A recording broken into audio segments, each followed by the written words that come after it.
So we are talking about chronic fatigue, we're talking about burnout, we're talking about adrenal fatigue, all of those symptoms that start to kick in at this time of the year, understandably. But it becomes, as we said, a part of the modern human condition. Yes. And we're going to get a little bit technical now, and we're going to look at the varying kinds of fatigue out there. And I've heard the term adrenal fatigue, and I've heard chronic fatigue. Can you kind of discern the differences there? So the word fatigue, just in the general English language, just means tired. Yeah. You know, so in so tired. I'm so tired. Katela.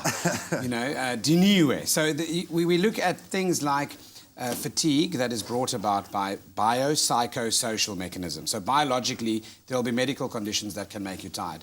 Top of the list would be things like an iron deficiency. Yeah. Vitamin B shortages, glandular fever, diabetes, glandular fever, Epstein-Barr virus, right at the top. Yuppie flu, for example, we used to speak about a lot, associated with Epstein-Barr virus, cytomegalovirus back in the day.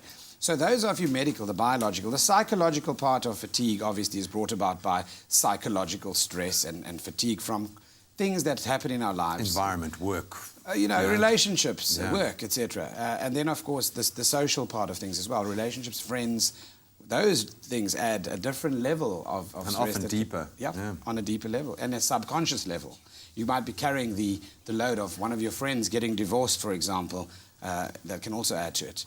So that aside, adrenal insufficiency is a better word to use, where the adrenal gland, which is situated on top of the kidney, pumps out adrenaline, sure, we know that, but we also must be aware of it contains the ability to produce the corticosteroid hormone, which is, and steroids are an anti-stress hormone. Okay. So on a chronic level, you get levels of cortisol that are elevated, and that poor gland is like a dried out prune and rosanki that's busy pumping adrenaline, but also cortisol. So that has effect short and long term on the different health systems. Blood pressure, for example, goes up with chronic stress. That's because that axis of hormone release is controlled by the stress response, and you have things like your blood pressure going up, your heart rate, your palpitations. The mineralocorticosteroids are released.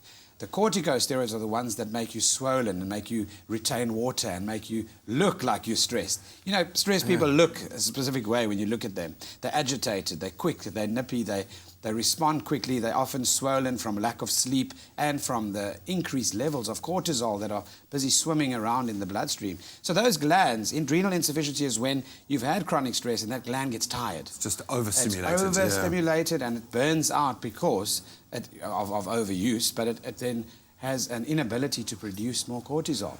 We're going to get into exactly how you can address that as well, and obviously the lifestyle elements being a big part of that, but what medication and what treatments are available. And again, we'd love to hear from you, 08391333728. Are you experiencing chronic fatigue or burnout or any of the symptoms that we've spoken about? We'd love to hear from you.